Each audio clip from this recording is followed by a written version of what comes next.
Aloha, Val. Thank you for taking the time to meet with me today. Aloha, Ju. Thank you. I appreciate it as well. So you might have noticed that I've been pretty active in the community lately, supporting parents as they have approached and spoke to their school boards. And there's been a lot of media attention, a lot of national media attention, and some of those meetings have been mischaracterized as being violent. So that was not the case, but I wanted to ask you your position on how you are feeling, or do you have a position on what these parents' concerns are? Making false accusations, and then we get to be the ones that are labeled as being bad. We just want to talk with them about our concerns for our kids. My position is parents have a concern, and they should have a concern, and they should be involved. It is the job of the parents, to make sure that the schools that they're going to are treating their kids and teaching them the way that they needed to be taught.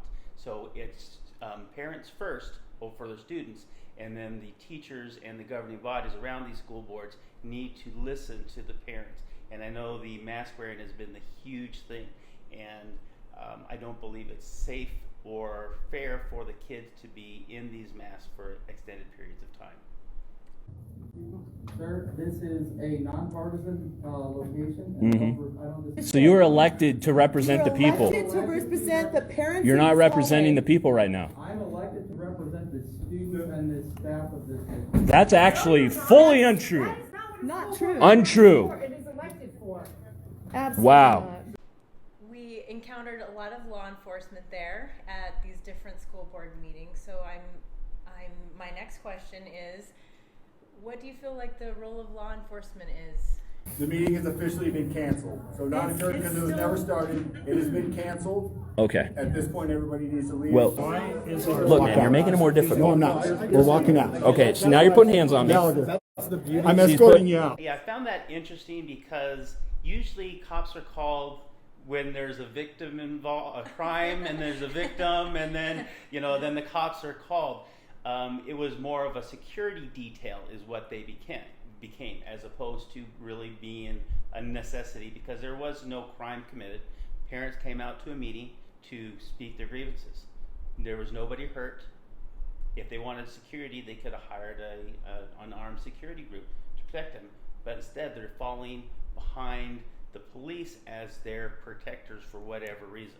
Bottom line, however you want to look at it, they're protecting them because they're escorting them to their cars, they're kicking people out of the building, and it's just, it's unlawful what we're seeing take place. And they just say, well, we're just doing our job, we're just doing what we're told. But the problem is when you just do what you're told, as we've seen throughout history, and I say this often, when people just do what they're told, we have problems.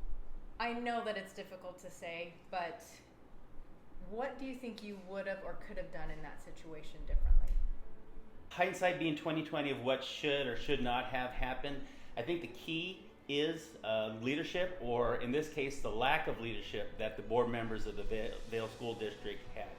They should have gone through the meeting as planned with the people that wanted to speak, parents, concerned citizens, students, and these people were voted in for a job.